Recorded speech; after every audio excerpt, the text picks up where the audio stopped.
Programa não recomendado para menores de 10 anos.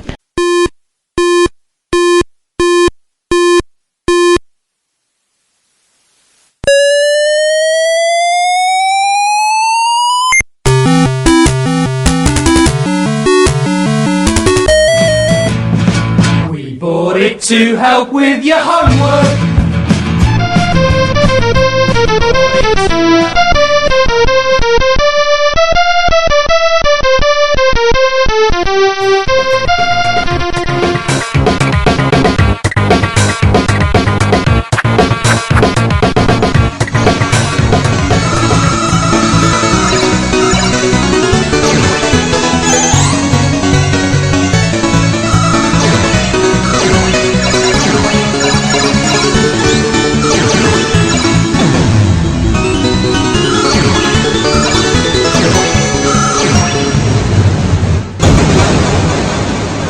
Retrocomputaria, porque velho é o seu PC.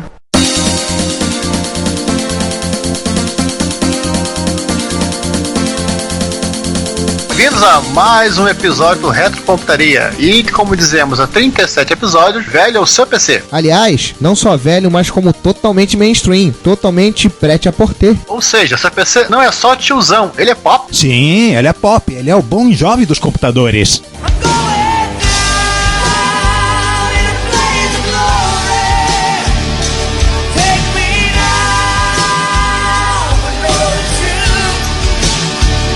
Então, gente, hoje vamos falar de coisas diferentes. Vamos sair do feijão com arroz dos 80, 6502. Eles podem ser assim clássicos, mas são usados em um monte de coisa. Inclusive, tocador chinês de MP3, bichinho virtual carente e até robô vindo do futuro. Bite my shiny metal ass! E até os primos deles, né? O R800, Z180, Z380 e 65C810X, Turbo R, que é pra lá de mainstream, impressora jato de tinta da HP, modems e até videogame que roda Mario, gente. É, e muito menos 108.000, ele tinha até em botequim.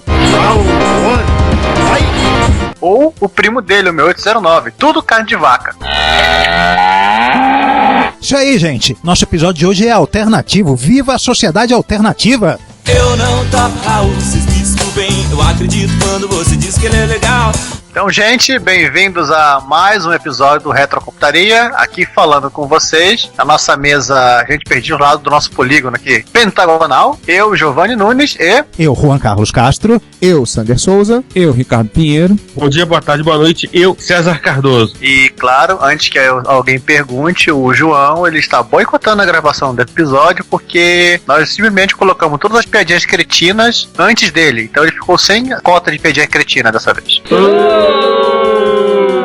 E a gente decidiu que não ele ia acabar cortando todo mundo, atropelando, a gente resolveu atropelar ele primeiro. Agora, com a pequena diferença é que ele é um Bobcat, né? Dos carros atropeladores. A gente é só fusquinha. Ah, não, ele é um bulldozer, cara. Como já deve ter ficado claro, neste episódio falaremos de microprocessadores, aqueles chips que são a alma ou cérebro do microcomputador e efetivamente são o que rodam o seu software. Só que hoje o papo vai ser diferente. Hoje teremos aqueles que foram no passado mais coadjuvantes. Ou seja, só processador bizarro. Sim, hoje examinaremos o lado B dos microprocessadores clássicos. Chips estranhos, com nomes bizarros, dos quais você nunca ouviu falar, mas que apareceram em lugares muito inesperados. Ou não. Dos quais alguns é possível você não ouviu falar e nunca mais ouvir falar. Pois é. Ou seja, os DJs alternativos da rave underground do Silício.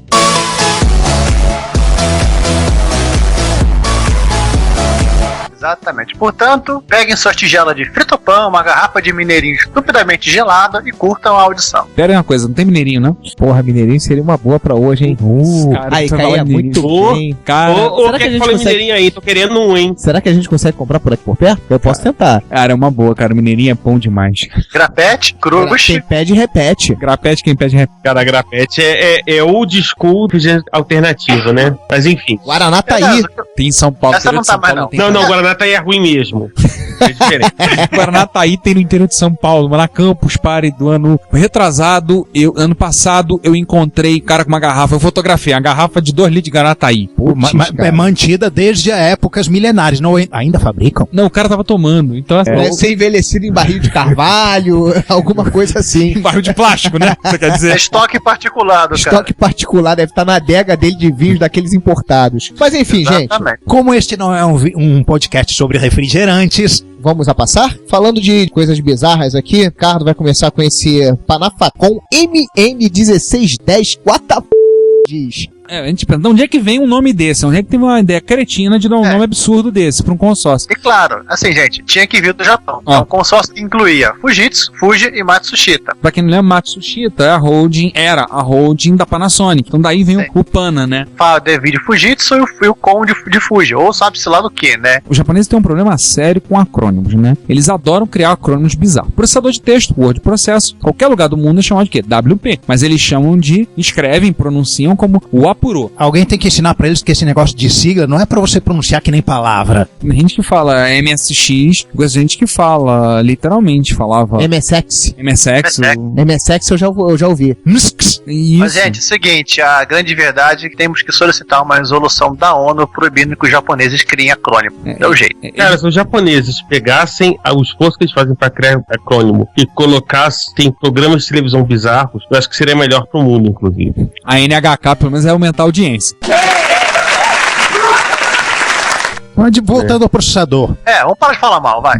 Esse foi, curiosamente, o primeiro microprocessador de 16 bits fabricado no Japão. E não se acha com alguma facilidade informação sobre ele na internet. O máximo que eu consegui achar, uma página em japonês, que o link tá aí no show notes, que traduzindo para o japonês, consegui extrair algum pouco de informação sobre a arquitetura dele. Por exemplo, ele multiplexa as linhas de dados e endereços nos mesmos 16 pinos, o que significa isso em linguagem um pouquinho menos nerd. O processador precisa pegar um endereço da memória. Então ele tem 16 pininhos lá que ele vai jogar no endereço. E tem outros 16 pininhos onde a memória vai retornar o conteúdo da memória que estava naquele endereço. Só que nesse microprocessador e em outros também, ele usa os mesmos pinos. Por uma mágica eletrônica circuital, ele multiplexa. As mesmas vias pelas quais vai a informação do endereço são aquelas pelas quais volta o conteúdo dos dados. São 16 pinos de endereço e 16 pinos de dados, o que a princípio significaria que ele, sendo um processador de 16 bits, poderia vir 128 KB. Se é ou não, eu não sei, porque ninguém aqui sabe japonês e a tradução da página é meio tensa. Tentando traduzir um pouquinho mais para a linguagem humana, o processador ele tem a pinagem lá de endereçamento e a pinagem de dados. A pinagem de endereçamento seria uma porta de saída, a pinagem de dados é uma porta de entrada. E saída ou de também. entrada e saída também. E nesse caso, desse cara aqui, a porta de dados e endereço é entrada e saída. Ou seja, tudo no mesmo lugar. Pedimos ajuda aos universitários que falam japonês, que estejam disponíveis à tradução. Então a associação que da pronúncia do idioma nipônico, que nos persegue de vez em quando, que eles colaborem com a gente, se puder fazer a tradução dessa página, agradecemos de coração. Exatamente. O chip em si é um de 40 pinos, né? Tem foto aí na página, é o mesmo form factor de tantos outros, do 6502, do Z80, e quanto à arquitetura lógica dele, deu para extrair um pouco mais de informação. Ele tem 5 registradores de uso geral, dos quais 2 podem ser de índice, ou seja, ponteiros para memória. Tem o stack pointer, que é ótimo. Outros não tem esse luxo. O ponteiro de instruções, que é normal. Status, né? Flags, resultados de instruções, resultados de operações aritméticas. Se deu 0, se deu carry, é bem normal, na verdade. Tem 3 alimentações de mais 5, mais 12 e menos 3 volts de liça. Extremamente normal, menos 3 volts. Menos 3. Super normal, menos 3 volts. Menos 3. Mais 5 mais 12 na minha terra vai, mas menos 3? Não, e citando o Juan aqui, uma coisa super normal, menos 3 volts na linha de alimentação. Gente, nesse momento... É para ligar o LED. Eu é para ligar o LED. Gente, com a necessidade disso. Vou colocar o cachorrinho, inclusive, aqui. Gente, com a necessidade disso. Menos 3 volts. Gente. Só uma pergunta a fazer no momento desse. Por quê? Cara, eu tenho Por que certeza. isso, gente? Em algum momento no Inglês resultante do Google Translator tem alguma explicação que talvez, quem sabe, pode ser mais ou menos racional, mas não me pergunte. A explicação provavelmente deve ser a mesma da Microdigital meter um Z80 para controlar o teclado TK3000 só para fazer o cedilha. É o que eles deve tinham ser à alguma mão. coisa parecida. É o que eles tinham à mão. Ou 6502 para controlar drive, né? É, isso isso aí. É Está cumprida a cota de piadas de mas olha 1541.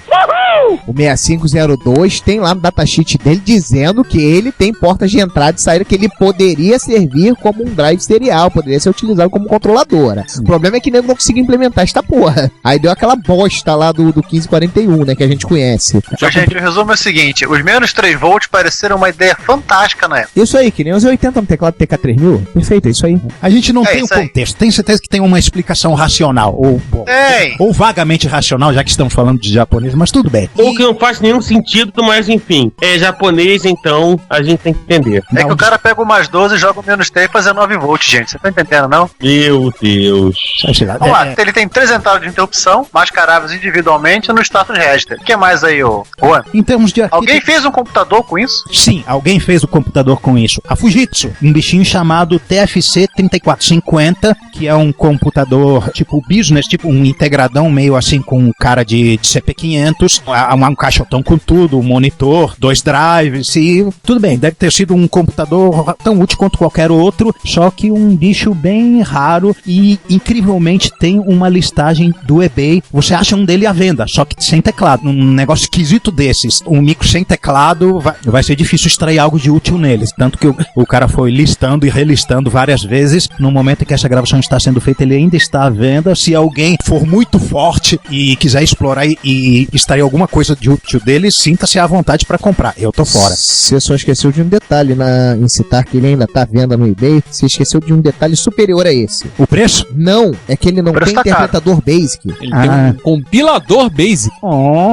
É Mas verdade. Pois é, mas você já viu a foto dele? Ah, a coisa mais bizarra do mundo, Deus do céu. Não, já vi piores. Caçar a moça da Gente, cabeça. gente, a calma. foto da placa-mãe é linda.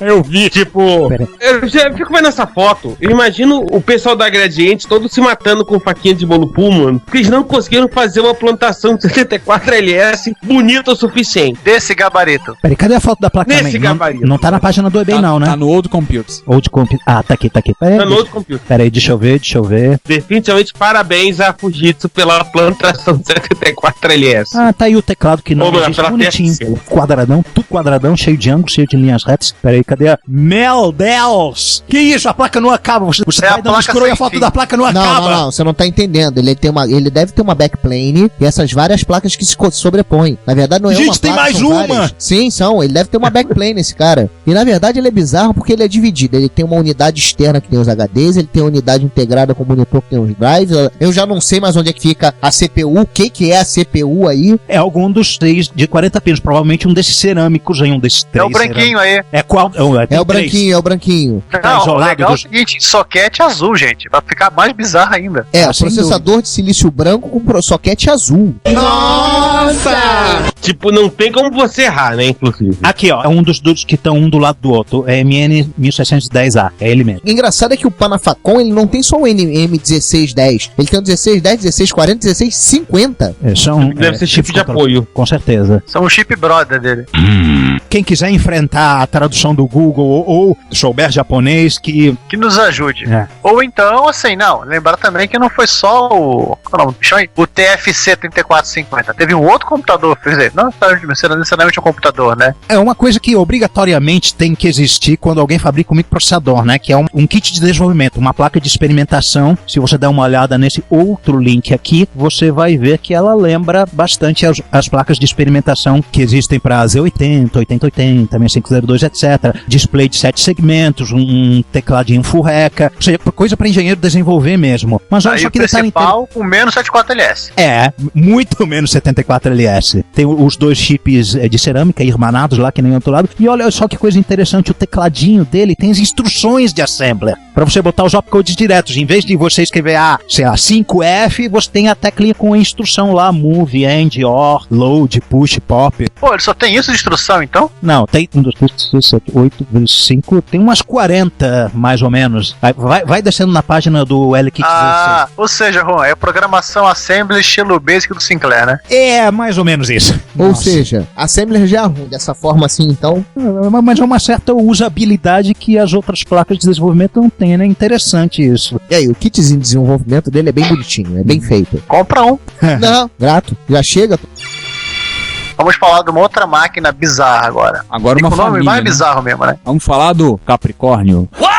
Capricórnio. Isso me lembra Isso me lembra o famoso, sabe pra quem? Aquele filme Capricórnio 1. Que aliás foi citado ontem no podcast do nosso amigo Marcos Garrett, no Trilhas da Vida. Isso me lembra Cavaleiros do Zodíaco, isso sim. A Casa de Capricórnio. Lembrando do Capricórnio 1, que era... alguém procura na Wikipédia, vai no IMDb e pesquisa, vai. É sobre a viagem a Marte que eles falsificaram. Sim. Eu já vi esse filme há bastante tempo. Era tão garoto que eu nem me lembro direito como era a trama dele. Ou seja, literalmente Capricórnio mesmo, né? Então, gente, quem usou o Capricórnio? Um micro que, na verdade, é quase mainstream. Foi mainstream na época, foi muito popular. Renato de Giovanni, que eu adoro, que eu diga, o HP85. Mas a família 80, né? 85, 86 e 87. É, a HP80 Series. 85, 86 e 87. Aliás, o 85 eu tô vendo a foto dele, eu vi o 85 lá no The National Museum of Computing, lá em Bletchley. Tinha um. Aliás, no momento que vocês estiveram vendo essa gravação, acho que finalmente eu já terei conseguido subir um vídeo. Eu fiz um vídeo que eu prometi a vocês algumas gravações atrás, que eu ia fazer um vídeo com todos os vídeos que eu fiz no museu. E deu 20 minutinhos. Tem inclusive o bônus do trem passando. Quem foi na Retro Rio entenderá. Deve ter subido o vídeo, essa altura do campeonato já deve ter subido assim. Se a minha operadora de banda larga permitir, esse vídeo já estará online para o prazer e deleite de vocês todos. Eu vi um HP85 lá. Senhor, a sua operadora vai estar permitindo o subimento do seu vídeo. Não se preocupe. Mas vamos dar uma olhada nas bizarrices do processador. Não vamos falar sobre a máquina, vamos falar do microprocessador dele. Que ele tem esse nome estranho e ele tem uma outra coisa muito estranha, que ele é nominalmente muito lento. Ele roda a 0,6 MHz, 625 kHz. Ele é mais lento até do que o 6809 do Color Computer, que roda 0,89 MHz. Só que ele compensa com algumas coisas interessantes que a gente vai ver já já. Ou seja, Juan, ele está rodando a Rubinhos Barrichello-mente 0,625 MHz. Eu dizia que ele está mais rodando a lá Caterham, Marúcia. Aí tá mais pra quem corre na GP2, daí tá mais pra Fórmula 3. É por aí. Stock Car. Você poderia imaginar que a HP, né, uma empresa, um micro que vendeu bastante, foi popular na época, teve bastante penetração no meio empresarial, e você poderia achar alguma coisa dele, só que a HP parece que tem Alzheimer, você não acha nada sobre a história dessas arquiteturas antigas. Dificílimo achar documentação. Pra vocês terem uma ideia, eu só consegui achar um lugar onde tivesse o Assembler, uma exposição da arquitetura interna dele ontem, um dia antes da gente fazer essa gravação. Nossa. E vocês têm história de tentar conseguir informação de outras coisas da HP, né, com o Daniel, né, o Daniel Campos, que trabalha na HP. Não deu muito certo não, né? Deu ruim, né? Cara, eu lembro quando a gente tentou achar, eu, o Giovanni e um abraço pra aquele corno, que ele esteja. Não precisamos citar o nome dele. A gente tentou achar alguma coisa sobre os PA-RISC. A série HP 9000 que eles venderam. E série HP 9000 no Brasil. Que eles venderam quase com um pão quente. Workstation Unix. Nos anos 90. Isso. E até porque tinha um no All Business, tinha uma época que a gente pensou em comprar um para ser o nosso servidor, né? Mas, bom, estamos até hoje esperando informação sobre esse bichinho. Mas eu lembro da época dos casos compraram aquela HP 9000 que a gente ia na All Business pra matar o tempo. Eu lembro de ver aquela HP 9000 lá. Crianças, não façam isso. Porque quando você faz isso, é porque você tem tempo demais e emprego de menos. Exatamente. Os sebos de informática não seriamente que você seja muito rico, mas a Business também veio pro saco, então. Todos os sebos de informática do Rio de Janeiro foram pro espaço, infelizmente. Para nossa tristeza, um minuto de silêncio pela morte de todos os sebos de informática do Rio de Janeiro. Pronto, acabou o minuto. Não vale isso. Em relação ao Capricórnio, né? Podemos pedir ajuda ao Gessel, não é isso? Não, alguma coisa interessante, tava vendo as máquinas. Pô, o HP 87 já tinha um monitor widescreen. Era wide, gente. Isso em 1900 e bolinha, né? O mais legal 1982. É que ele começou com 85, depois foi pro 87 e depois foi pro 86. Uau! Eu acho que a HP não sabe contar. Eles fazem calculadora, né? Quando bolaram isso, a HP não tinha cálculo, estavam sem calculadora à mão. O 85 é de 1980, o 87 ele é de 1982 e o 86 que usa monitor externo, ele é de não, na verdade ele é de antes, ele é de julho de 82 e o 87 é de setembro de 82.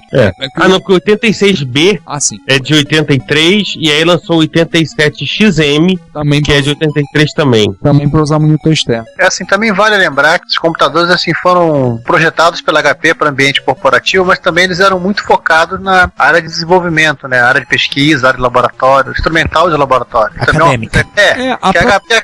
HP faz, né? Faz multímetro, desculpa, faz osciloscópio, faz outros equipamentos. HP tem uma linha toda de produção, por exemplo, de equipamentos de hospitalar. Eu fiquei olhando assim, os folders desse material, tava vendo assim, que esses computadores, eu acho que o foco não era o usuário final. O cara queria jogar, sei lá, Prince of Persia em casa. O foco era literalmente o pesquisador, né, que levava parte do trabalho de pesquisa dele pra casa. Number crunching.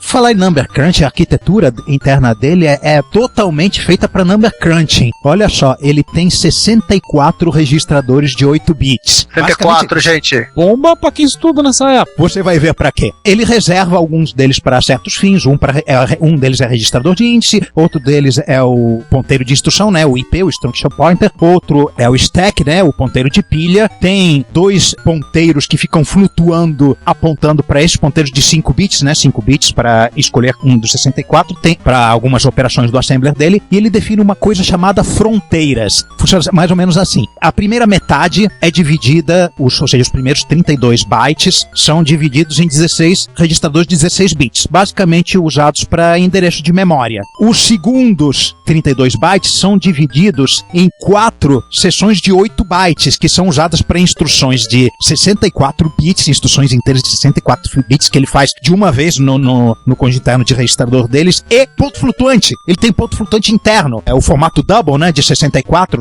Talvez não seja exatamente esse formato, é um PDF muito longo, não está em japonês ainda bem, mas ele não foi OCRizado, então fica difícil pesquisar as coisas nele, e eu só achei esse camarada ontem, né? Mas basicamente é isso. Ele tem registros de ponto flutuante e de inteiros de 64 bits, ou seja, você já começa a ver que o 0,625 MHz talvez não sejam tão patéticos assim. Porque o objetivo dele é mais, como se falou, para mastigar números. Exatamente. Né? Com registradores tão grandes, trabalhar com talvez fosse o foco, por exemplo, dele mais um número de casas, mais precisão, essas coisas. Justo. Ele inclusive tem aqui, eu não cheguei a ver as instruções em si, mas ele mostra a arquitetura interna de cada ponto flutuante. Estes bits são reservados para mantiça, estes são reservados para expoente, estes são reservados para sinal, tudo lá. São 389 páginas de PDF. Uau. O legal é que esse assembler ele vinha num cartucho. Exatamente. Esse manual que a gente está consultando, que foi a nossa boia de salvação para entender este katsu de chip, ele é o manual desse produto, do cartucho assembler. Uau, mesmo, pau. Você disse que o Renato Giovanni quer o sonho dele ter um desse. Se alguém tiver algum aí, souber, avisa pro Renato. Quando aparece, eu até mando a dica pra ele. Tem um vendendo, mas normalmente aquela história, caro pra cacete, tem que trazer dos Estados Unidos e normalmente o cara só manda um negócio daquele tamanho, o cara só entrega pros Estados Unidos mesmo, aí fica difícil. Ou seja, teria que ser mesmo, era 86, tem aquela telinha widescreen pra assistir vídeo, né? Telinha de 5 polegadas de vídeo, né? Ótimo. Não, é legal assim, ele tinha um Basic, um HP Basic embutido, ele tinha uma versão de CPM, era o... Pô, então era uma placa com coprocessador, né, suponho. Olá a todos, eu sou Daniel Caetano e vocês estão ouvindo Retrocomputaria. Dia, boa tarde, boa noite. Esta é a sessão de notícias do 37º episódio do Retrocomputaria. Porque notícia velha é do PC que saiu ontem. Hoje temos uma mesa quadrangular. São 4, né? Quadrangular é 4? Não, pentagonal. Somos 5. Está pentagonal, gente. É que o João tá ali escondido. Oi. Eu não consegui ver o João. O João ficar escondido do tamanho dele, realmente é uma coisa inacreditável, né? Enfim, vamos nos apresentar todos então, né? Já começamos bem. Bom, vocês já estão cansados de me ouvir. Eu sou o César Cardoso. Eu sou o Juan Carlos Castro. Eu sou o Ricardo Pinheiro. Eu sou o João Cláudio Fidelis, que estou perdido, mas presente. E fechando a mesa pentagonal, o Giovanni Nunes. Vamos começar, enquanto a gente não tem musiquinha, vamos começar com as efemérides. Esse momento que vocês esperam assim com muita animação, porque a primeira efeméride é uma efeméride realmente relevante, né? Porque em 30 de agosto de 1963, portanto, há 50 anos atrás, a Berlin Radio Show viu o nascimento de uma tecnologia que todo mundo usou. A boa e velha fita cassete. Do bem para o mal, né? Todo mundo usou com mais de 30, tá? Mais de 30 anos. Mais uma vez, uma efeméride mais velha do que eu. Elas são poucas, tem que aproveitar. Não, mas dentro em breve, todas as efemérides serão mais novas do que nós. E mais velhas do que nós também. bem bacana no Reddit, né, sobre o assunto, em 4 páginas, com muitas fotinhas maneiras, assim, tipo, inclusive tem uma fita cassete aberta no meio, sem as É você que sempre teve curiosidade de saber como era dentro. Cara, tem um rádio aqui que se meu sogro ver, ele vai querer voar. Meu sogro ia adorar. Qual? Da Philips? Meu sogro é vibrável num rádio desse aberto. Não, e olha que ele é todo transistorizado, olha, revolucionário isso. Fita cassete por dentro eu já conhecia, eu quebrei algumas. De destruir, né, João? De raiva, de ódio. Exatamente. Depois delas serem comidas pelo toca-fita. Daqui a pouco eu conto como é que é a relação de amor e ódio a essa tecnologia. Aliás, já pode contar. Posso? Oh, yeah. Então vamos lá. Só não demora muito não, que senão vai todo mundo dormir. Inclusive...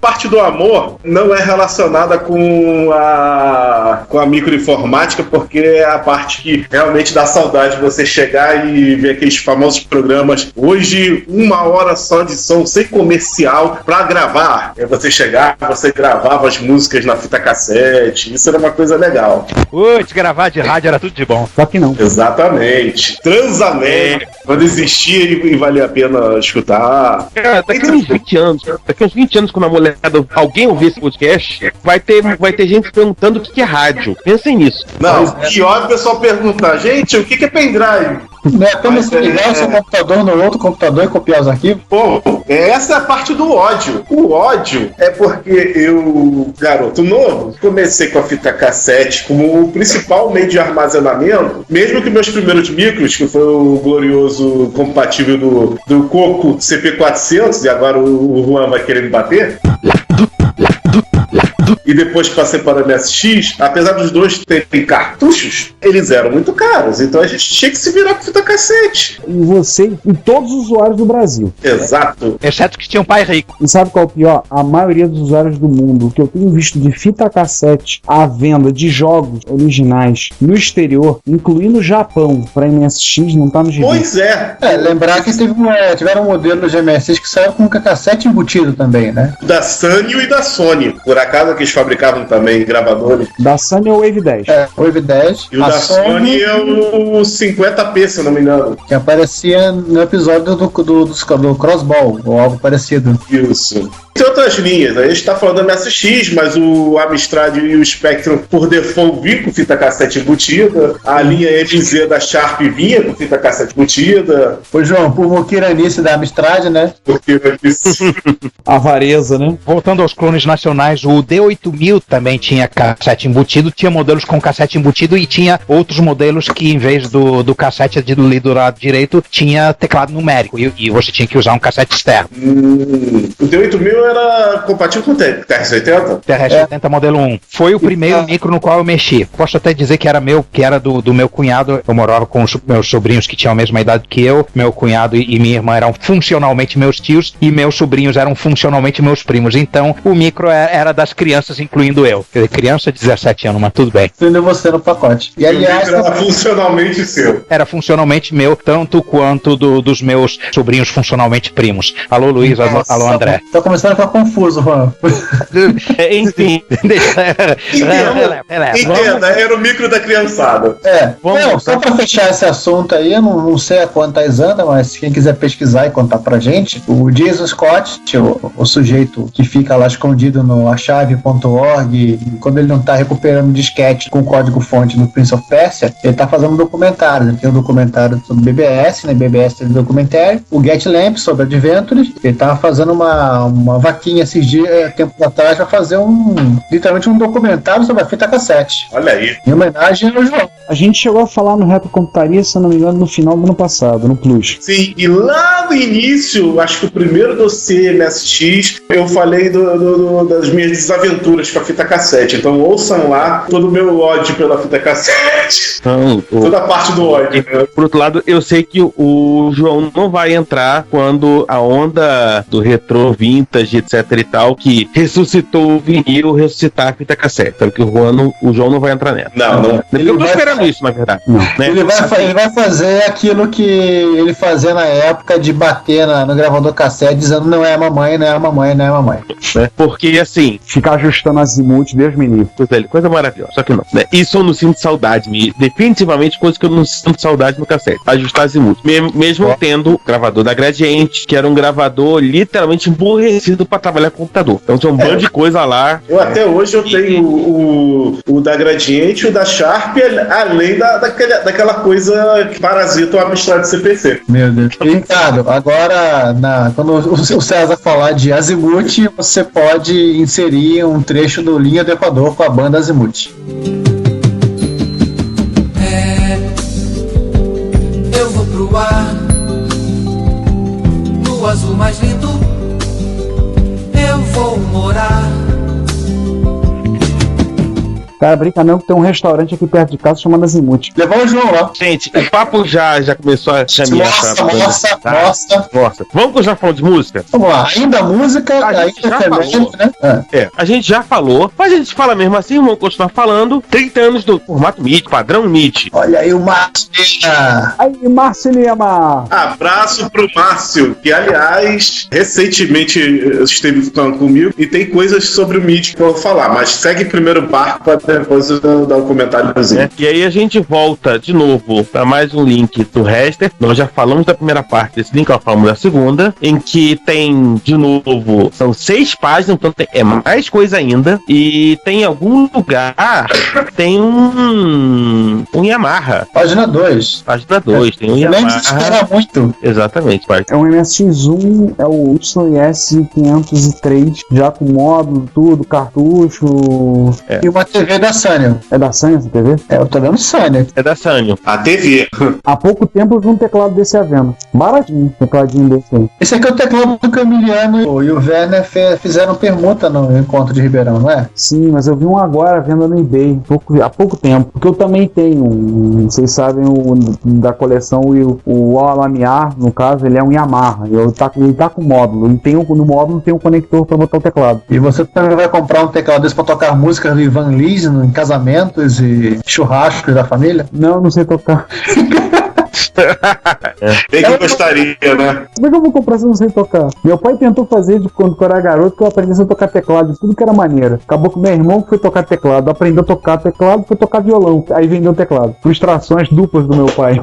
Fazer o quê? E antes que perguntem, o Atari ST aparece na página 3. Olha. Alguém vai perguntar, né? Sim, porque, com certeza. Sabe, mas aproveitando para falar, uma coisa que nós descobrimos, que tem tudo a ver com MIDI, é que a gente estava vendo as MIDIs da Beat 2, ou Byte 2.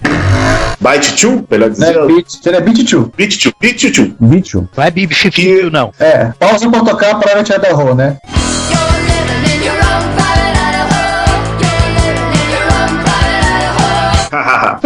Não é bife com tutu, não. E lá foi vista uma versão, vamos dizer, genérica do ainda não visto MIDI por ST com o Maper. A Beat2 fez uma versão em formato de cartucho convencional, não é aquela coisa que, como é que é? Segundo... Sim, era um cartucho um pouco maior que um DDX e um pouco menor que o cartucho padrão Gradiente. Ele chegou a aparecer em uma Expo Salt. O Suzuki tinha um desse, 256K de RAM. E tamanho da música module.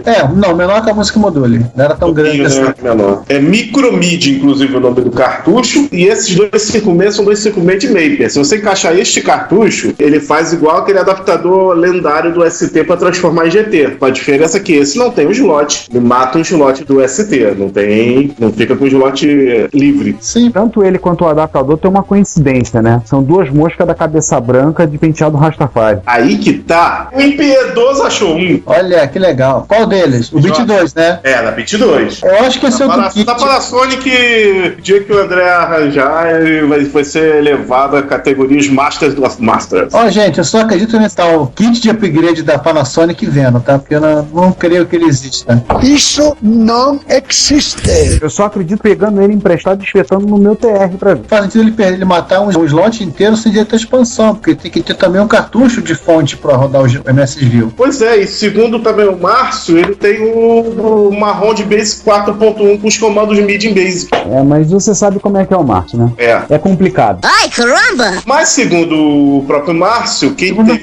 Ou seja, é uma série de informações não confiáveis. Cara. Pois é, e que vendeu para um europeu, como é que é, random, por aí. Cujo nome nem ele lembra. Em resumo, ainda estamos para ver a cor desse cartucho da Panasonic. Mas o da Beat 2 existe, e quem quiser essa alternativa um pouco mais achável dessa Beat, existe. O problema é você achar uma dessas. Como eu disse, o impiedoso André achou. Sim, eu tive uma dessas em mão, cara. Não tem tão difícil assim. Essa pelo menos existe. A versão sem meio, Márcio tem. E aliás, quem quiser aqui botar um europeu aleatório, vamos chamar ele de Silvio Berlusconi. Pronto. Nossa, vamos tocar a próxima. Esta é mais uma efeméride que também é mais velha do que eu, vejam vocês. No dia 12 de setembro de 1958, o engenheiro Jack Kilby da Texas Instruments demonstrou pela primeira vez um circuito integrado. Aê! Que tinha a enormidade de 5 transistores. Quantos transistores tem mesmo um Core i7, né? Milhões! Como diria o Carl Sagan, billions and billions.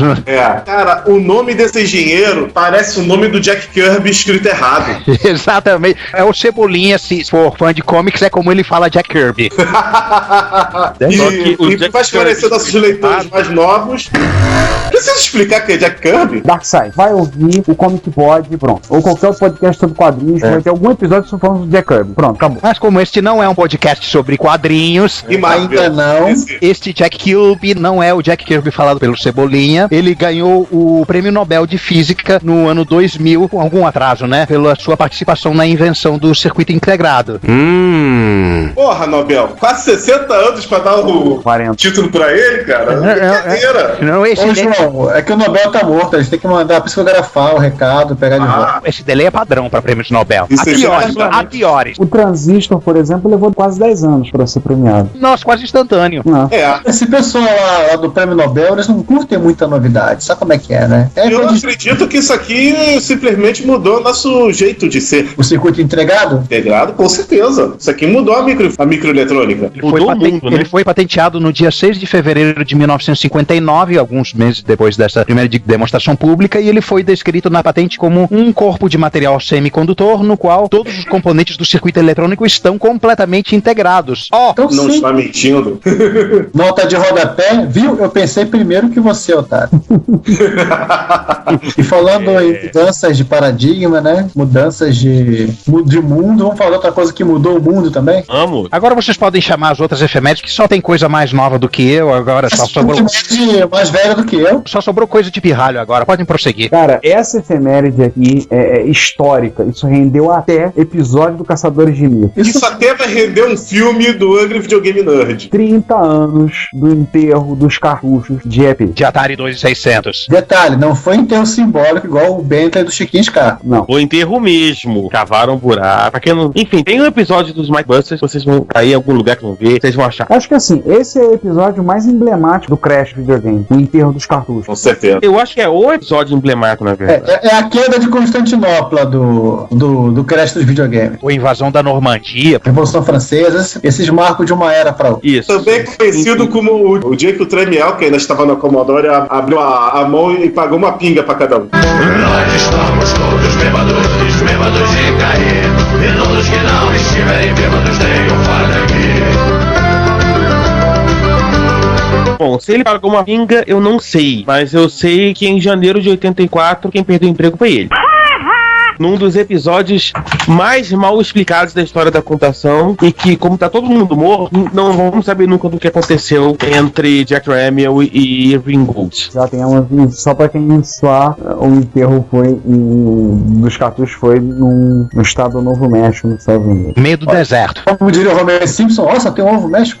Pelo visto, nunca foi achado esse... Não, estão procurando, calma. Tem muita lenda urbana sobre esse assunto, né? Tem episódio do Caçadores de Mito, vale a pena ser visto sobre esse assunto. Tinha um documentário sobre isso, né? Teve. Algum tempo atrás eu tive uma discussão via Twitter, uma conversa com o Carlos Vivacqua do Cidade Gamer, e a gente tava conversando sobre esse Crash e tudo, e ele dizendo que não foi tão grande o fracasso. A gente começou uma longa discussão sobre a importância do Crash no mercado e que deu origem, isso que fez hoje em dia, criou as bases do que a gente tem como o atual mercado de videogames e outras coisas mais. A ascensão da Nintendo. Por mais que eu não entenda porcaria nenhuma de videogame, eu muito mal entendo, viu? Nintendo? É.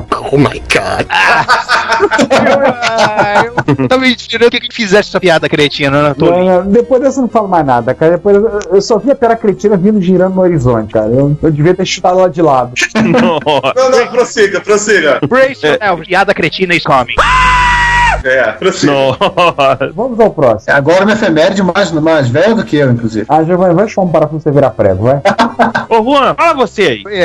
Melhor eu não sou muito familiar com esse jogo, eu reconheço. Tudo bem, João, fala você aí. Vou falar, mas eu também não sou tão fã desse jogo, não. Mas eu vou falar 20 anos do Myst. Vamos lá, eu falo então quem? Myst, aquele jogo chato, faz 20 anos. Foi um dos primeiros jogos interativos, foi um dos primeiros jogos a trabalhar com o cenário todo em 3D, tudo renderizado. Foi o primeiro jogo a trabalhar com vídeo digital. E foi um dos primeiros jogos a ter um propósito de se vender em CD. Foi um sucesso. A primeira grande opção de jogo, por assim dizer, numa plataforma multimídia. Ele foi lançado originalmente para PC, se não falo memória. Eu acho que teve porte para Mac, Jaguar, aqueles consoles esquizofrênicos da Philips e da Panasonic. CDI 3DO. É, exatamente esses daí. 3DO, console que faz os usuários de MSX se morrerem. Morra, Panasonic, morra!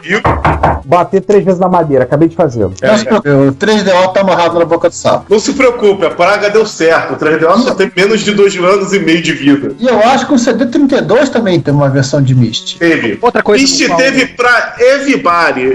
Vamos lá, isso eu vou falar de cabeça. Depois foram remakes, né? Mas aí não conta. Não, eu tô falando do primeiro jogo. O primeiro jogo teve versões para PC, Mac, CD32, FM Taos, CDI da Philips, console que ninguém jogou, 3DO, Jaguar CD, outro que ninguém jogou, PlayStation, Saturno. Outra coisa. O Nintendo 64. E teve também uma versão, um porte muito do Shinfree pro Sega CD. Atenção, crianças, esse jogo que tá fazendo 20 anos só pra PlayStation, imagine quantos anos o PlayStation tem. Ele foi um porte um pouco tardio, mas mesmo assim o PlayStation também já é antiguinho, o primeiro PlayStation. PlayStation de 94, né? 94, ano que vem ele que faz 20 anos. Mas deixa pra lá. Isso a gente deixa pra 2014. Outra coisa que esse jogo foi pioneiro foi implementar o conceito de mundo aberto, um mundo que você poderia explorar jogando fora aquela semi-linearidade que os Adventures, mesmo pela limitação de capacidade de programação das máquinas, que você tinha que seguir uma certa progressão nos cenários até chegar ao final. O playfield, por assim dizer, do Myst é totalmente não linear e você se diverte tanto simplesmente explorando o mundo do que propriamente atingindo o seu objetivo, que é descobrir o paradeiro daquele cientista que foi preso dentro de um livro, não sei lá das quantas. Pena que eles esqueceram dos inimigos e de buracos, coisas assim, pra deixar o jogo mais emocionante. Que caraca, você só fica andando, olha que legal o observatório, com aquela paradinha ali rodando, fica meia hora vendo a paradinha rodando. E não vai acontecer mais nada não, então vambora.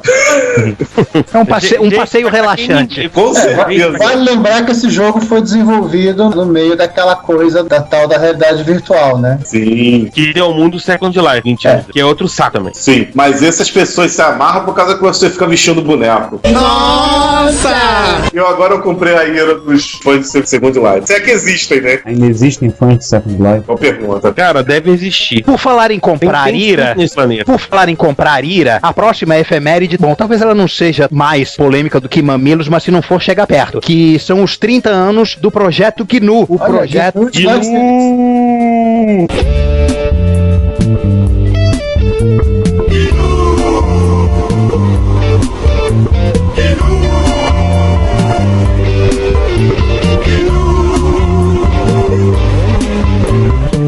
Nessas horas eu vou colocar a música aquela música, linha de comando. Meu Deus. A dos articuladores. Posso ser troll de novo? Troll. Agora eu sei porque você pode trollar sem falar da barba do Stallman. Não, agora eu entendi porque que é GNU. Olhando pra foto do GNU, ele me lembrou o Stallman. Não, acho que é o contrário. O Stallman que faz lembrar o GNU. E detalhe, esse bicho fede pra caramba. E o Stallman bem. Falei que essa efeméride ia ser mais polêmica do que Mamilos. Mamilos! Gente, eu não tenho nada contra GNU, tá? Gente, vamos mandar bots e vírus pro João. Vamos fazer o HD dele que roda o Windows 7 fritar aí até a morte. Não, a gente só tem contra o Stallman não tomar banho. Mas isso é um hábito padrão em 97% dos norte-americanos, né? Bom, de qualquer maneira. Uma vez na vida o Stallman tomou banho. Giovanni, conta aquela história do Stallman que você conhece. Rápida. Várias histórias, né? Giovanni é quase íntimo do Stallman, né? Aquela do verão do Rio de Janeiro. Não, ele tá todo agasalhado agasalhado, ele não tomava banho, seu suor era normal isso. Passou uma semana no Rio de Janeiro, ele pediu um balde pra lavar os cabelos. Normal. No verão do Rio de Janeiro. E ele não tomou banho, ele pediu um balde pra lavar os cabelos. Apenas isso. Isso aqui é um sujeito de Massachusetts. Mas só posso contar uma coisa, não defendendo, pro Michael Moore escrevendo um livro dele, explicando como se toma banho. Eu acho que isso é um hábito muito comum entre os norte-americanos.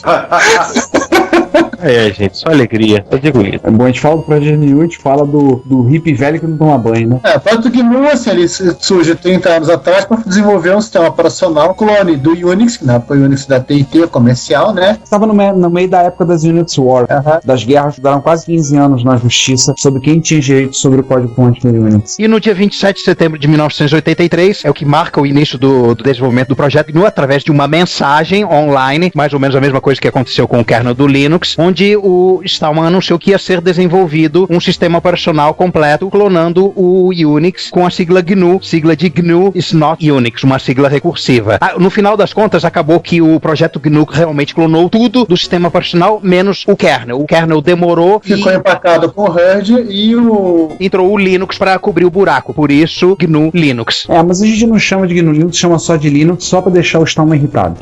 Meu Deus! Sim, e que acabou pegando. O certo seria GNU Linux, mas a gente chama só de Linux e pronto. Vamos bola pra frente? Sessão Hackaday? Claro! Caraca, essa aqui é boa. Não é repetição. Hackaday, negócio bonito, é motivado. Os mais desavisados podem achar que isso é uma repetição de um Hackaday de um episódio anterior, mas não é. No Hackaday do episódio anterior, o camarada pegou um monitor de asteroides e fez um outro videogame que não é asteroides. Isso aqui é rigorosamente o contrário. O cara pegou uma placa lógica de asteroides, ele não tinha um monitor de asteroides, mas tinha um monitor de um Vectrex pitimbado. O monitor do Vectrex também é um jogo vetorial, estava bom. Ele pegou a placa lógica do asteroides, que estava boa, juntou uma coisa com a outra, um pouco de artesanato muito bem feito, e criou um gabinete de asteroides, jogando asteroides, só que no monitor do Vectrex. Ficou em tamanho reduzido e ficou lindo. E aliás, a placa-mãe do... A placa é desse tamanho aí? A placa-mãe do tamanho do Vectrex. A placa-mãe virou a parede... A placa-mãe virou a parede traseira do gabinete. Cara, só por isso que eu falei isso. Eu tô olhando aqui. Caraca! É das maiores placas de PCB de arcade que eu já vi, cara. Aí, quantos 74 LS foram utilizados nisso? Metade dos que foram usados, mas eu acho que dá 2 ou 3 experts aqui. Ou um CP 500,5. Qual mesmo o processador desse negócio? Alguém aí abre o MAME e pega qual o processador do asteroides que eu esqueci? Eu não vou abrir o MAME, mas vou abrir o Wikipedia, peraí. Gente, eu tô dando uma olhada no site, todo o trabalho do cara fazendo, o gabinete, o esquema pro monitor, que ele tá falando a questão do uso do monitor, como é que ele fez. Bem interessante, cara.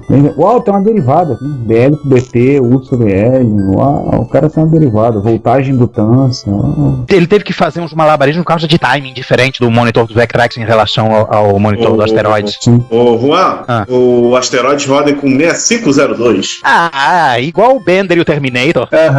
E o Tamagotchi. Então já viu como é exportado pro Atari? O jogo é da Atari? Sim, 502. Vem cá, já que a gente ficou zoando com 74LS, teve um carinha que fez uma CPU de 4 bits, que não é uns 80, feita com chip Lost T400, né? E ao contrário do Z80, que é só a ALU, que é de 4 bits, e o resto é de 8 bits, essa CPU inteira é só de 4 bits. É que nem uma CPU de calculadora, mas é Turing completa. Foi o que eu imaginei. E o que é mais legal com o 7400. Porque qual é a graça você montar uma CPU integrada que você pode fazer uma implantação do 74LS? Olha só, eu sei que os nossos leitores já são mais espertos, mas é sempre bom lembrar, porque os nossos ouvintes são espertos, mas é sempre bom gente, tem gente que transcreve o podcast e lê no ônibus. Oi? Sim, mas é sempre bom lembrar que tem muitos podcasts que falam por aí uma coisa muito errada. Fico falando, a primeira geração de videogames foram CPUs de 4 bits. Isso é errado. Vê que os telejogos sequer eram uma CPU, né?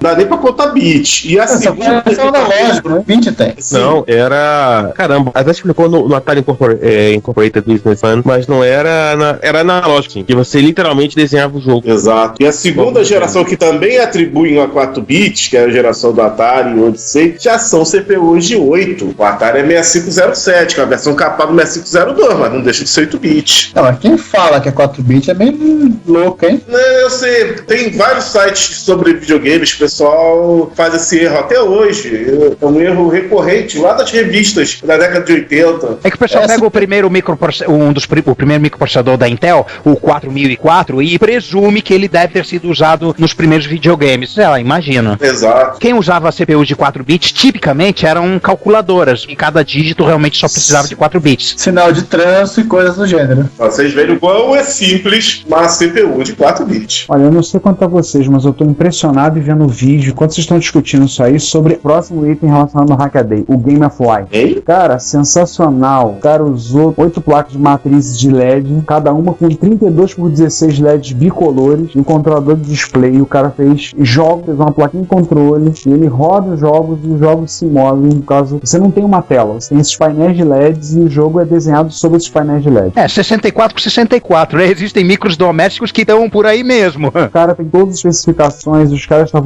fizeram um jogo, uma espécie de um Canabout. Isso. Só que o cara fugindo do fogo, e detalhe, nós fizemos um joguinho da cobrinha, um Snake, multiplayer, usando o Arduino. Nota mental, os caras usando o controle do Super Nintendo pra jogar o jogo. Sim, cara, muito maneiro, muito legal. Tudo bem, o chato é que o vídeo tá legendado, eu acho isso Aí fica meio difícil você ver quando ele dá pausa das legendas. Algumas informações só apareceram na tela estão em inglês. 160 Hz e tudo mais. O básico do básico dá pra entender. E tem mais, se alguém quiser reproduzir, tudo é open source. Vai no GitHub, tá lá o código-fonte dos jogos. Tudo. Ah, ficou bonitinho mesmo. Muito legal, cara. Muito maneiro. Basta comprar seu painel de LED e se divertir. Não, aí no caso comprar 4 painéis. Olha, não brinca muito já ninguém volta pro Mami. Ei, não brinca muito não, que não desse tamanho, mas existe painéis de LED metade desse tamanho, vende na Uruguaiana. Aqueles pra você colocar coisinha no bar, do tipo café e tudo mais. Não, você hackear um bichinho daquele. Não, aqueles são simples, só tem um grupo de LEDs lá. Só os LEDs que acendem. Ou seja, não presta pra isso, né? Exatamente, você percebeu que eu já olhei esses caras.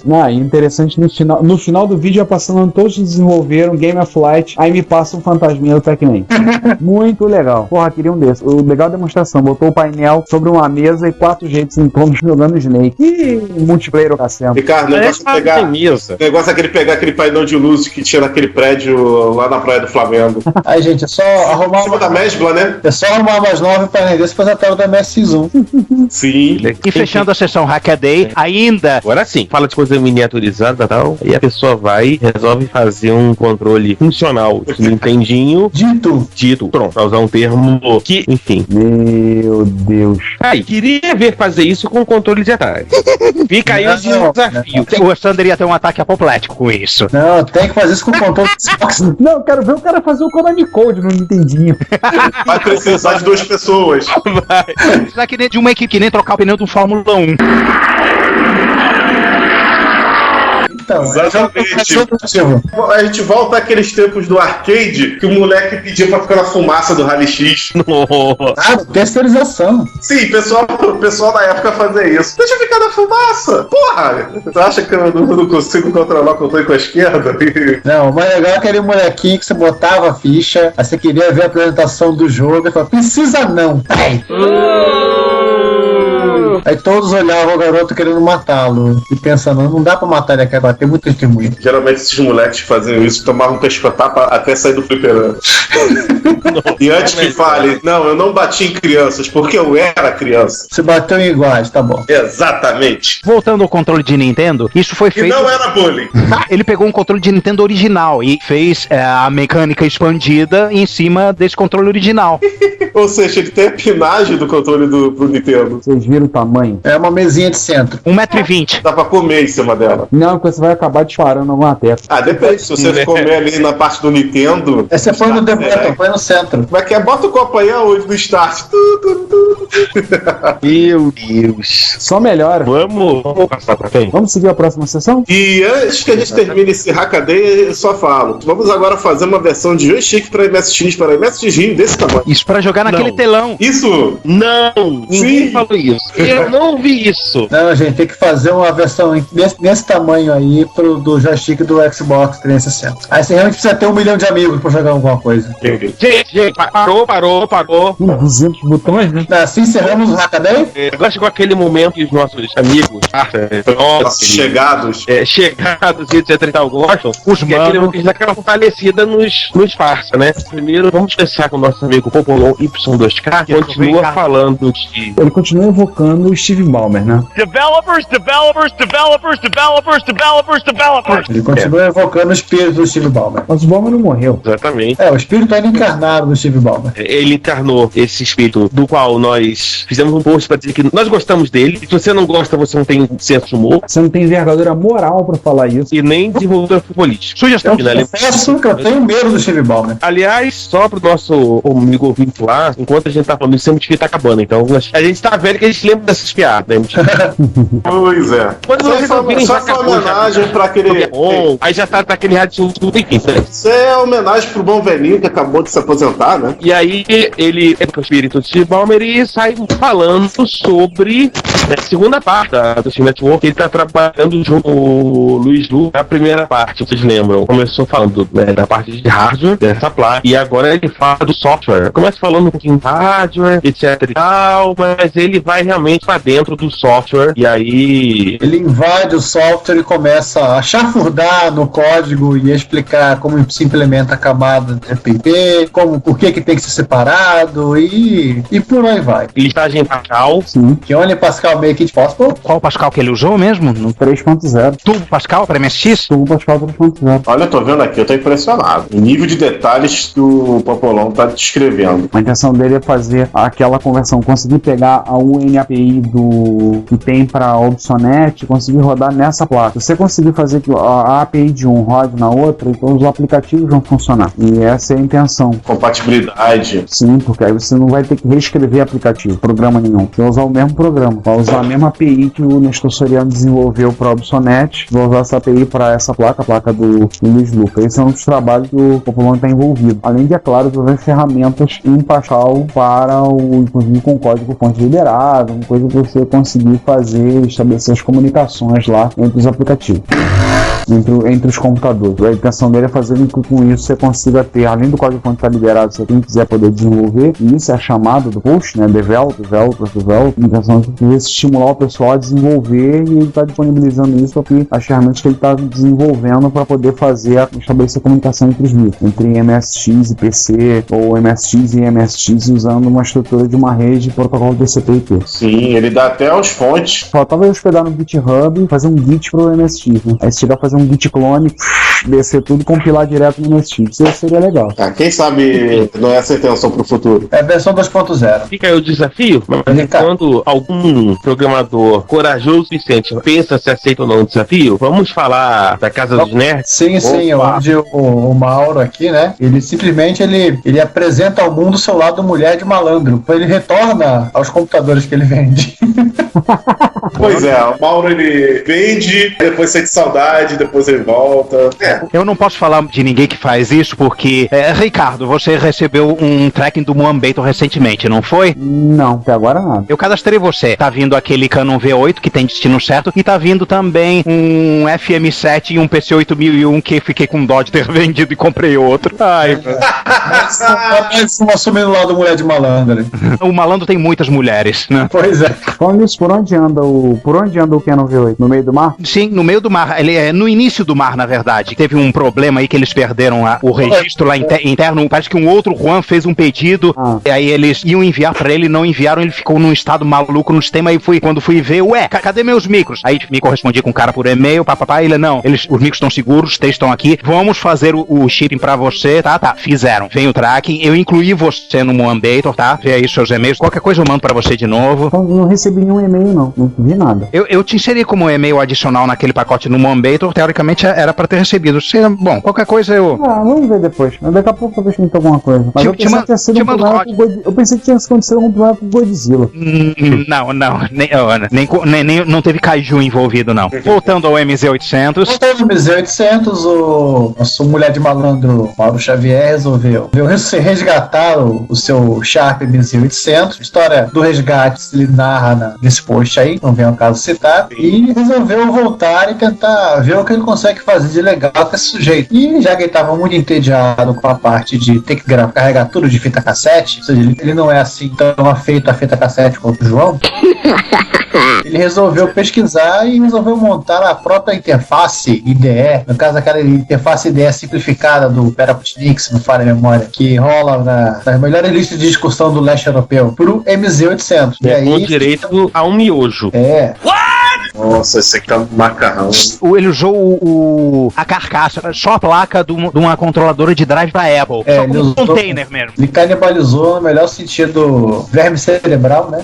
Não tá bonito, mas funciona. Meu Deus do céu. Eu tô olhando a macarronada. Jesus, uma coisa horrenda. Não tá bonito. Não tá bonito não, tá nojento. Mas pelo menos fica do lado de dentro, né? Fica dentro de buraquinho de slot lá. E assim, depois ele cita, lembra dele citando de projetos. Inclusive um projeto que gera uma saída de vídeo que é para ligar no monitores convencionais, e do mesmo cara também tem um leitor de SD e coisas do gênero assim. Ou seja, há uma cena bastante ativa desse cara na Tchecoslováquia e companhia. O Sharp, como toda máquina japonesa, ela é muito bem acabada, né? Uma coisa interessante dessas máquinas, você compara um micro feito nos Estados Unidos ou feito na Europa, um micro japonês, você sente a diferença. Essa máquina é o sucessor imediato daquele MZ-700 que funciona só em modo texto. Aí esse não, eles resolveram que a ausência do modo gráfico era inadmissível, fizeram uma máquina que é compatível com o modelo anterior, é compatível com aqueles jogos de softwares de modo texto do MZ-700, mas tem um modo gráfico de verdade. Sim, alguém falou que tinha que rodar Venus Strikes Back. Na realidade, e o que eu acho mais interessante do MZ-800, eu acho que aquela noção japonesa de um clean computer, coisa bem diferente do que a gente estava acostumado. Você ligava para esse base. Não, ele ligava para e aí, vou colocar o quê? Isso dava uma versatilidade ao micro que a gente não estava acostumado no Ocidente. Mas aí um disk drive, né? Mas aí já cagou tudo no preço e... a máquina não era barata. E o Sharp MZ-800, o pessoal da Tecnoslováquia, assim como os espanhóis fizeram com o MSX, o pessoal da Tecnoslováquia e da Polônia resolveram converter vários jogos de Spectrum para ele. Só que aí eu tenho que ver, não sei se o Sharp era mais potente que o MSX em algumas coisas, não sei. Peraí, João, só um adendo aí, antes que você seja perseguido pelo pessoal do GNU, perseguido pelo pessoal, o que mais você xingou nesse episódio aqui? O pessoal da fita cassete e companhia, o pessoal do MIST também, não existe mais Tchecoslováquia, é República Tcheca e separada é a Eslováquia. Ok, mas na época do Sharp era a Tecnoslováquia. Eles não querem mais ficar juntinhos together. Sim. Na época do Sharp MZ-800 Tecnoslováquia. Mas tudo bem, eu tô ciente da separação separativa deles. Mas foi uma separação amigável, né? Ao contrário de certas outras, tipo Iugoslávia. Aí deu ruim. Cada um foi pro seu lado. Eles tentaram pelo menos uma relação aberta, né? Eles começaram com a Tchecoslováquia, depois virou a República Tcheca e Eslováquia. Depois eles viram que esse negócio de amizade assim não tava dando muito certo, não tava... um foi um divórcio amigável e o outro foi litigioso, né? Então, um foi divórcio amigável e o outro foi barraco no ratinho. Teste DNA na sexta-feira. E com continuação na Maria Braga. Não, na Márcia. Mas voltando pro Sharp MZ, ele teve ports até mais bem feitos pra ele do Spectrum do que o próprio MSX. Fica aí a dúvida se é o Sharp que era mais versátil pra fazer isso, ou se os programadores tchecos eram mais competentes pra portar os jogos. Aí fica nessa dúvida. Fico a segunda opção, passa pra frente. Exatamente. Lembrando que ele usa como som o SN7648 blá blá blá blá blá, que eu não lembro de cabeça, que é o mesmo tipo do Coleco, do SG-1000, do Master System, que é o PSG da Texas. Agora, deixa eu fazer uma pergunta. Sim, Mauro Xavier vendeu esse micro, comprou e vendeu? Ele trocou com o Pac-Man. Num FSA1. Aí depois ele destrocou. Tanto é que tá aí a troca e a destroca. Eu vi a foto, o Pac-Man com o manto sagrado e com o Sharp MZ na mão e ele com um FSA1. Esta foi a troca. Depois teve a destroca. Mauro, pelo visto, gostou mais do Sharp do que o Pac-Man. Então, resolveram destrocar. É que assim, gente, também não vamos ficar discutindo aqui o que o Mauro e o Pac-Man andam trocando. Oh my God. Daqui a pouco rola fluidos e... Vamos para o próximo ponto, então? Meu Deus do céu, né? Alguém vamos encerrar a sessão antes que a gente comece a entrar ver o programa do Ratinho. Fecha, antes que role o teste DNA. Gente, vamos agora falar do MX Project, onde Daniel Campos pontifica e limpa computador, etc e tal, dá banho, né? Depois para no Paraná. Olha que coisa impressionante. Ele deu banho num francês. Ai, caramba! Eita! Eu tive na França. Tem um banheiro lá.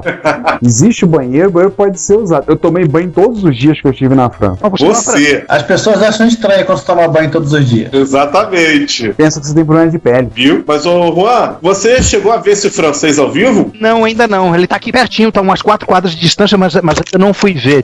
Tive outras enrolações pessoais aí, mas eu vou dar uma olhadinha nele. Ele é um Color Computer 2, só que fabricado na França, e ele tem uma coisa que nenhum outro Coco 1 ou 2 tem, que é uma saída RGB.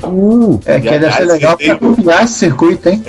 Ele faz mais ou menos a mesma coisa que certos MSX1 fazem, né? Que é pegar aquela saída que vem do chip de vídeo, que é YPBPR, e botar um circuitinho para transformar em RGB. Por quê? Porque a entrada de televisão padrão lá na França é a famosa Peritel/SCART, que tem RGB já nativo. Então é comum o micro francês ter saída RGB, os Thomson e etc. E o Coco, quando foi fabricado lá, foi adaptado para ter igualmente uma saída RGB. Ele tem um conectorzinho mini DIN atrás dele, você vê, e ele veio com um cabinho que me parece que ele tem uma emenda feita à mão. Não sei se originalmente ele era assim. Bom, o que importa é que dentro da placa-mãe dele, ele tem um circuitinho para converter o vídeo componente que sai lá do 6847 em RGB. Alguns MSX fazem isso, o Expert faz isso. O meu Expert fazia isso para depois converter para vídeo componente de novo para sair o vídeo composto, né?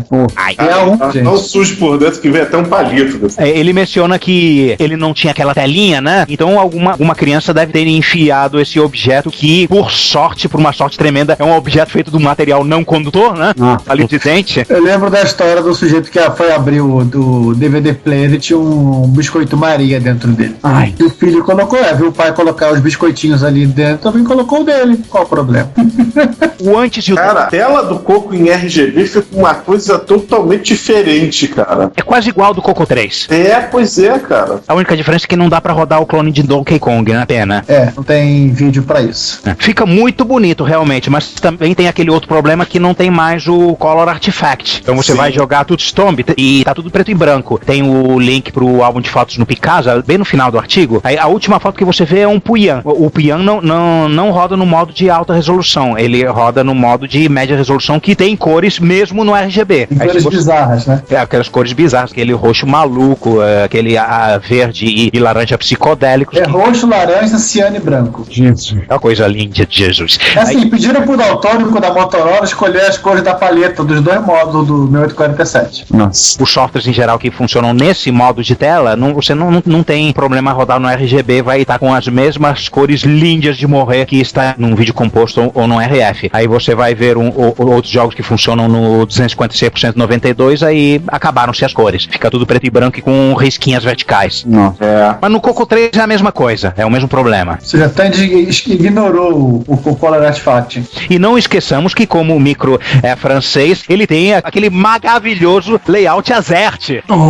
Porque o mundo está usando teclados errados. Exatamente. Aí, Ricardo, teclado AZERTY. Pra quem cata milho que nem eu, não chega a ser um problema dos maiores, que você tá toda hora tendo que olhar o teclado, mas digita da maneira correta. Eu, por exemplo. É só festa, né? Eu já falei, eu já contei em um episódio anterior, eu tive 2 experiências com teclado AZERTY, são 2 experiências que eu não gostaria de lembrar novamente. Gente, se vale de desencargo de consciência, pesquisa na internet o layout de teclado para Portugal que o Salazar tentou propor. É um Dvorak estragado? É quase um Dvorak. Nossa. Ditador propondo coisas nacionalistas, normalmente saem umas merdas que... Agora eu tô olhando para esse teclado, tô me perguntando como é que se os scan codes que ele gera são os mesmos, se a ROM é diferente, que nem teclado do Dragon, é uma coisa a ser examinada. Eu acho que a solução mais fácil é mudar na ROM. É mais soft, para assim dizer. Mas você vai querer mudar, tirar o charme do francês? Exato. Agora. Não, deixa ele original. Eu só tô me perguntando quais das duas soluções, ou seja, se eles só mudaram os labels das telas e, consequentemente, mudaram a ROM, ou se eles mudaram eletricamente as teclas de lugar e mantiveram a ROM. Não, dá muito mais trabalho. Mexendo na ROM, cara. Pois é. Faz economicamente mais sentido eles terem mudado na ROM, né? É assim, Juan, a Commodore faz isso com o 64 internacionalizado. Se Jack Tramiel, vamos economizar o que dá e o que não dá, fazia assim, é porque devia ser o padrão.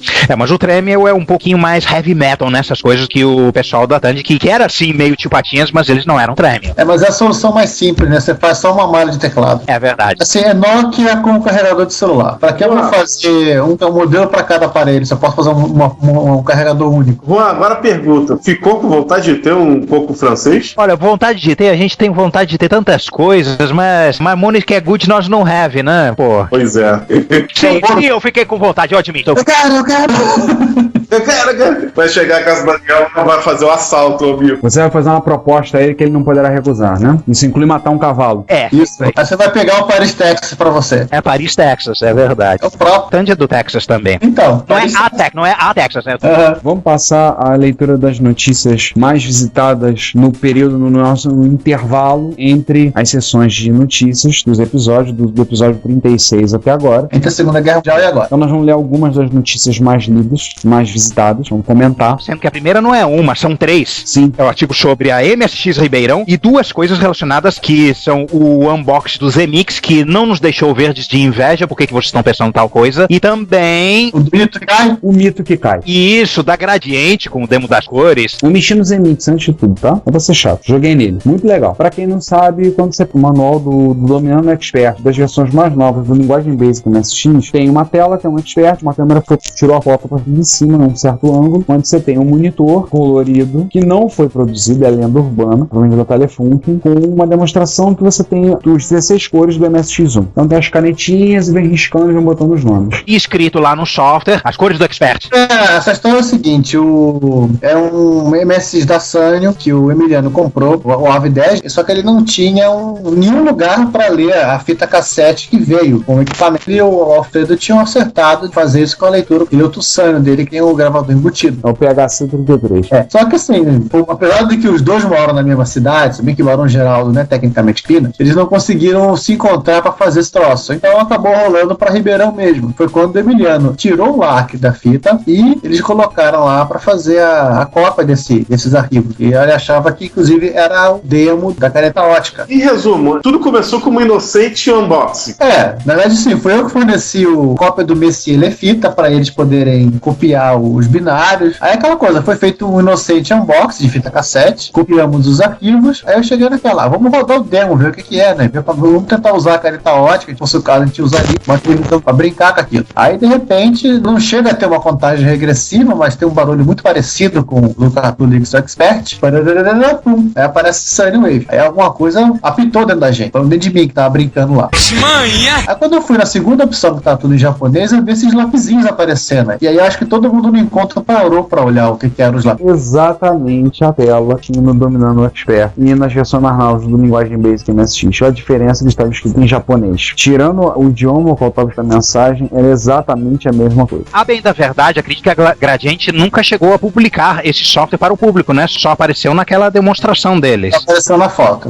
Pode estar fazendo alguma apresentação em algum evento deles, né? Mas nunca houve o software. Ou podia fazer parte de algum programa que eles estavam fazendo e que não foi ao ar por conta do Linux Expert, né? Faltou espaço, talvez. Não. Lembre-se que canetinhas estão lá. Lembre-se que o Linux Expert quase acaba com o espaço da memória do Basic. Sim, o problema todo é a receita da sopa de ervilha e do peixe. Esse foi um dos posts mais vistos do período. Então fala da sua participação tardia, apenas como satisfação pessoal do concurso do Reddit, Giovanni. O cu dos pessoal, né?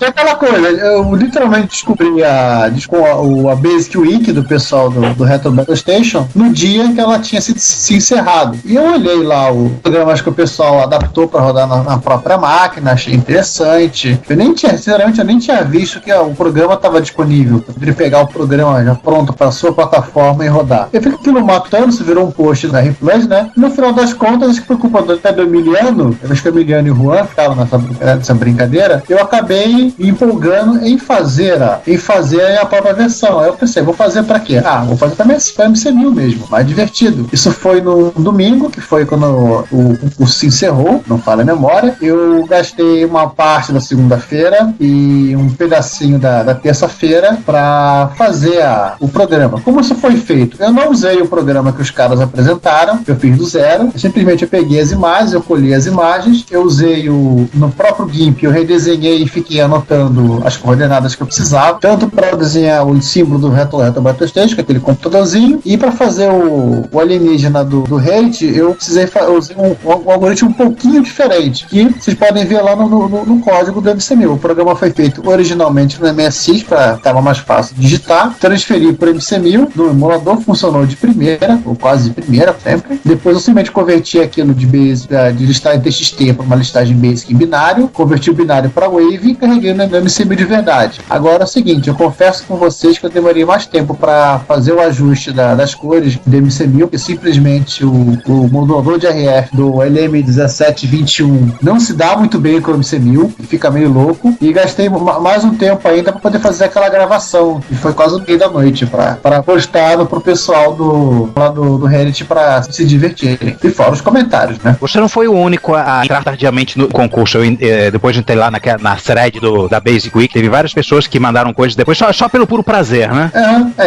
Rolou algum bate-papo sobre isso, ter alguém contando sobre a desventura de religar o Atari, como tudo não parecia não funcionar. Falando agora em religar coisas antigas, a próxima notícia é o achado de uma padaria sim, no estado de Indiana, nos Estados Unidos, que usa mesmo Commodore 64. Agora, nos tempos modernos, atuais, ano da graça de Nosso Senhor Jesus de 2013. Nossa!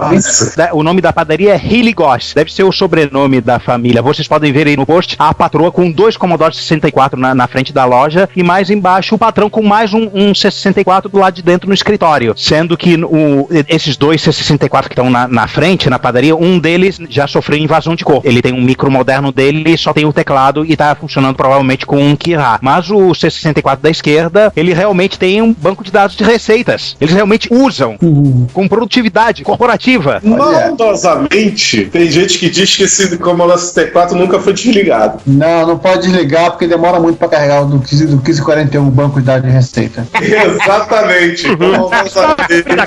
Nunca foi desligado esse Commodore 64. Tá aqui o 1541, você viu na foto? Ninguém achou o 1541 ainda. Achei na foto. Onde está o Oli? Onde está o Oli mesmo, cara? Tá difícil achar. Achei na penúltima foto, antes da foto cara de branco. Está numa prateleira. Isso, na primeira prateleira de cima pra baixo, bem embaixo de um... Tem um disquete em cima dele, quer dizer que foi usado. E poeticamente do lado do porta-treco. As receitas devem estar em disquetes. Com certeza. Nota mental que os teclados, pelo visto, já estão todos gastos, porque eu tô vendo um monte de papelzinho em cima das teclas. Sabe que deve ser isso aqui? Tem um padrão, repara. Deve ser a codificação do programa que eles usam. Pode ser isso também. Parece que não é exatamente igual. Olha só, se você, na fileira do meio do ASDFGHJKL, tem no da esquerda 2 teclas estão rosas e no da direita só uma. Porque um é o Commodore 64 de raiz e o outro não. Tem uma laranja. Sabe lá, não sei, não dá pra ver se é simplesmente substituição das teclas que foram gastas ou se é a tecla de função de software. De qualquer maneira... De Commodore verdadeiro é o da esquerda. Sim, sem dúvida. Que tá mais próximo ao drive. Porque o cabo do 1541 não passa desse tamanho aí. Gente, foto do tiozinho, ele tem um expansor de slots e tem uma impressora da Epson conectada ao bicho. Muito provavelmente ele tem aquele teu adaptador, Juan. Você não vai nem poder vender pra ele. Kira? Não, é... de porta paralela. Adaptador de porta... a interface impressora. Aquela interface só parece que entra em porta de expansão, não entra. Ele só usa um cartucho de VIC-20, aquilo entra na porta serial. A impressora Se liga na EC. Nossa. Agora vendo as fotos, fotos, realmente eu acertei. O Commodore 64, a verdadeira da esquerda, vendo a imagem dos monitores. Tiozinho tem expansor de slots. Eu acho que ele tem um teclado numérico auxiliar. Ele precisa para digitar as faturas. Eu não tô achando o 1541 dele aqui. Pode estar atrás dele, mas não. O 1541 seria grande demais para não aparecer. Não, o 1541 deve estar embaixo da impressora. É bem possível. Pô, já excedemos a cota. Falando nisso, outra notícia interessante foi uma trollada. Pediu o autor da trollagem pra contar, pra explicar, né? Por quê? ZX80, ZX31, Spectrum 48, 128 mais 2 mais 3 sendo levados à Feira Mundial de Nova York. Tá, vou explicar. Eu sou o trollador e eu vou explicar. De vez em quando eu passei em sites de coisas antigas, etc., que não são de retrocomputação, fotos interessantes, fotos de feiras mundiais, fotos de cidades há 40, 50, 100 anos atrás. E aí me apareceu essa foto de uma barca no Rio Hudson, em Nova York, levando modelos em tamanho natural de dinossauros para uma feira mundial que ocorreu em 1964. Só que tem um logotipo escrito Sinclair. Aí, o que eu vou trollar, né? Piada pronta. Os dinossauros são os ZX80, ZX81, Spectrum 48, 128 mais 2 mais 3. Só pra dar uma cutucada nos fãs de Clube do TK e outros. Eles levaram na Sporti, tá? Vitor Truco vai te mandar uma carta bomba. Nada, o Vitor Truco vai mandar um Tiranossauro Rex matar o... Ele vai mandar o Roy, o amigo do Dino da Silva Sauro, lá na família Dinossauro. Aliás, uma coisa que eu não sabia, que era de conhecimento público, mas pouca gente sabe, esse negócio de chamar de Dino da Silva Sauro não é o nome original, nem eles não chamam de... O sobrenome dele não era Dinosaur no original do seriado. O sobrenome dele é Sinclair. O nome dele original é Earl Sinclair. Earl Sinclair, a família é a família Sinclair. Porra, então é piada pronta mesmo. Total. Não, foi proposital, cara. Tem toda a cara que foi proposital. Essa Sinclair é uma companhia petrolífera que ela ainda existe como marca, mas foi comprada por outro, foi comprada. Que transportava dinossauros. É tipo a Commodore. Acho que assim, ela encerrou a produção de petróleo dela nos anos 60, eu acho, do século XX. Mas a marca existe. Eles têm que dar essa moral pros dinossauros mesmo, porque os dinossauros é que fizeram a fortuna deles. Sem dúvida. Mas claro que essa foi a referência deles pra eles patrocinarem essa amostra lá na Feira Mundial, com certeza. Aí sabe o que mais? A Sinclair acabou sendo comprada pela British Petroleum, BP, num consórcio com outra empresa chamada Richfield. BP Richfield. Que era o sobrenome do chefe do Dino. Nomes iniciais e sobrenome do patrão do Dino. O barra Dino. E só pra constar, Richfield, vocês conhecem como Atlantic Richfield, concorrente no Brasil. Os mais velhos vão lembrar da Atlantic. Coincidência demais, cara. Ô César, a que oferecia as melhores tabelinhas da Copa do Mundo, né? Exatamente. E também os melhores camarins do baile de carnaval. Beleza. Vamos do carnaval Atlântico. Vamos prosseguir. Recordar é viver, hein? Patrocinada pela Atlântico. Já falamos muita coisa, vamos parar, porque senão vão ficar até amanhã falando coisa. Mas o quinto lugar. E cara, esse cheiro de quê? Tá passando na mesa agora. Queijo, mussarela, orégano, tomate. Bacon canadense e catupiry. Vê uma fatia aí, pô. Vê uma fatia. Pode descer duas aqui no meu prato. Peraí. Alguém pegar a fatia enquanto eu falo a notícia? E o cheiro tá 2 vezes mais forte, né? Impressionante, não sei porquê. O João vai lá pegar enquanto isso. Isso. Os malucos, não há outro termo a dizer, do Nightfall Crew, italianos, pegaram um TK-83. Detalhe que o TK-83 ele é raro, inclusive no Brasil. É difícil achar um. Ele ficou meio que espremido entre o TK-82 e o TK-85 e acho que eles fabricaram menos dele, não sei. Logo em seguida eles lançaram 85, então não teve muita vida útil. Ele é irônico porque ele é o mais parecido com o case dele com o micro original, né? O ZX81. O anterior, ele tem um case de ZX80 e o posterior tem um case de ZX Spectrum. Ou seja, o mais legítimo, por assim dizer, o que imita melhor, é o TK-83, que você praticamente não acha. César, você lembra daquele TK-83 que tinha na Allharder? Que o Giovanni vivia namorando, a gente ia comprar da pra ele de Natal? Lembro. Deve ser o mesmo. Deve ser o mesmo. Pena que mas a gente chegou lá uma vez e falou, vamos comprar. Quando a gente chegou na Allharder, não tinha mais. Na All Business? Desculpa, na All Business, é verdade. A Allharder é uma outra empresa. Chegou na All Business e não tinha mais aquele TK-83. E aí, como sempre acontece, toda vez que alguma coisa muito bizarra ou não cai na mão do Nightfall Crew, eles fazem 2 posts. Um, apresentando o micro com todo o nerd para um possível imaginário, que eles chamam de autópsia. E o segundo post que eles comentam o que eles fizeram com aquele micro. O molde, o conserto, o boa 4. Botaram no caso. caso específico, eles colocaram no forno simplesmente um molde de saída de vídeo composto. É porque eles não iam conseguir obviamente isso RF na Itália, né? Que facilita muito o fato de que em preto e branco, tirando a cor, Pau M semelhante ao TCC, enfim. E não tinha cor mesmo, né? Não tem nem som, né? Do ar. E o Giovanni descobriu a melhor coisa de todas, que é esse micro. Esse TK-83 tem uns 80, fabricado na Itália.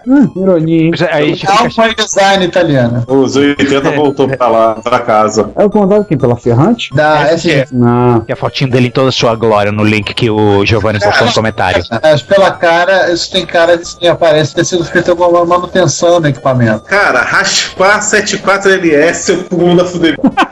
Cara, tudo é possível. Em termos de pizzaria, tudo é possível, isso que é a grande verdade.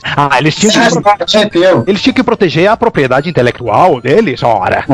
As receitas da pizza, né? Não, mas agora falando sério um pouquinho com relação aos 80, esse lote aí é uns 80 de 88, então é bem capaz de realmente ter sido alguma manutenção que algum italiano fez, porque eu nunca vi esse 80 da SGS da Itália aqui no Brasil. Deixa eu dar uma olhadinha de novo na foto.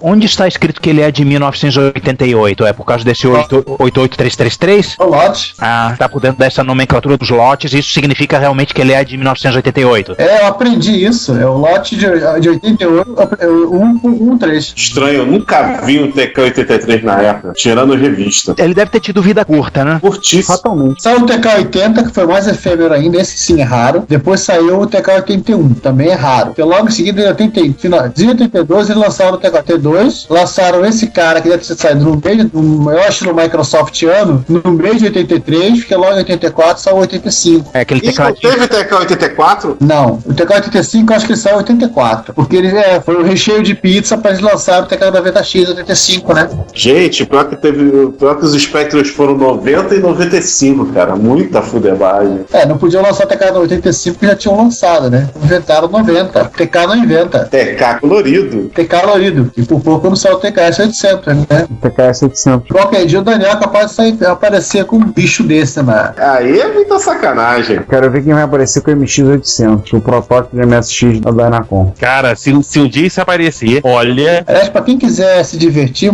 fugir um pouquinho do assunto, o cara do Nightfall Crew, eles têm uma foto do sótão dele. Pô, essa foto é sensacional, cara. Morra de inveja, 5 vezes. O Nightfall Crew é um blog que você quer nos seus feeds de RSS. Bom. Sensacional. A foto deles, o museu deles, que é no sótão de uma casa de um deles, cara, é simplesmente espetacular. Eu quero isso pra mim. Tem uma área que eles moveram ali, porque, pelo que eu entendi, tem um sofá e um telão, onde eles ficam projeto pra jogar alguma coisa. É simplesmente sensacional, cara. Lindo, lindo, lindo. Conseguiu ganhar do bite-seller do Blake Patrick. Cara, pelas fotos, eu acho que esse TK aqui foi todo restaurado. Então é capaz dos 80 realmente ter sido colocado na Itália. Porque no Brasil... A placa dele tá muito feinha por baixo. Tiveram que refazer trilha, refazer solda. Ou seja, a pizza ficou mais pizza ainda. Exatamente. Daí o cheiro que sentimos há pouco. Pois é. E qual é a próxima? Não, essa foi a última. A próxima só é daqui a 15 dias?